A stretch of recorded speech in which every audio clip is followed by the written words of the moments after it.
क्योंकि उसकी परिपूर्णता से हम सब ने प्राप्त किया, अर्थात अनुग्रह पर अनुग्रह। यूहन्ना की पुस्तक 1 अध्याय उसकी 16 आयत। शालोम भाइयों और बहनों, हमारे प्रभु का अनुग्रह आप सभी पर बना रहे और होता रहे, आमीन।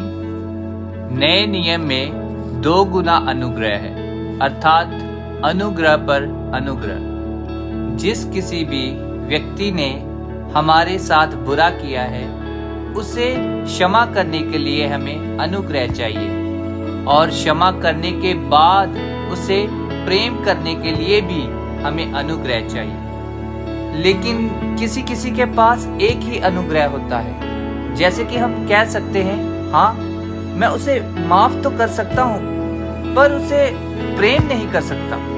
हमें प्रेम करने के लिए भी अनुग्रह चाहिए। और कुछ लोग तो ऐसे भी होते हैं जो क्षमा भी नहीं कर पाते।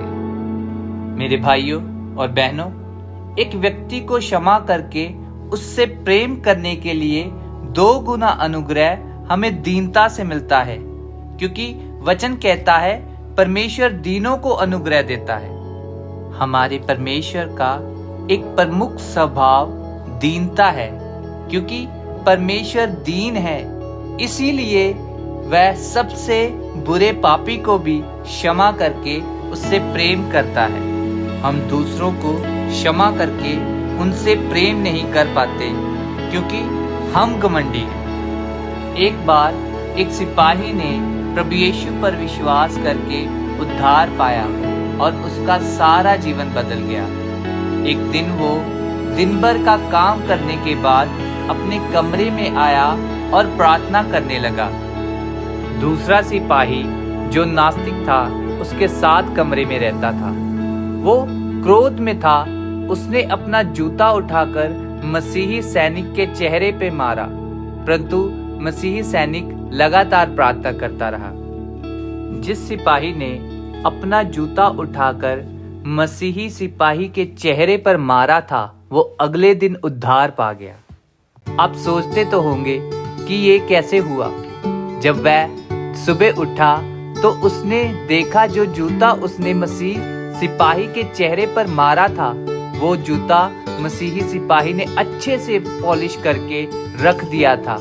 इस बात ने नास्तिक के हृदय को छुआ और उसे बुरे मार्ग से फिरने और पश्चाताप करने के लिए उसकी सहायता की। परमेश्वर के बच्चों, आपके पास कितना अनुग्रह है?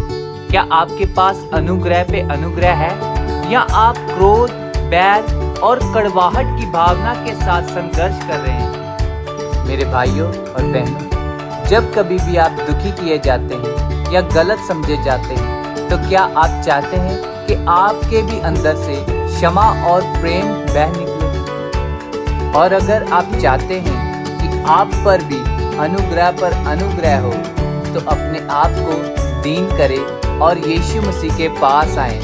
तब आप उस 2 गुना अनुग्रह को पा सकते हैं। आप सभी को जय मसीह।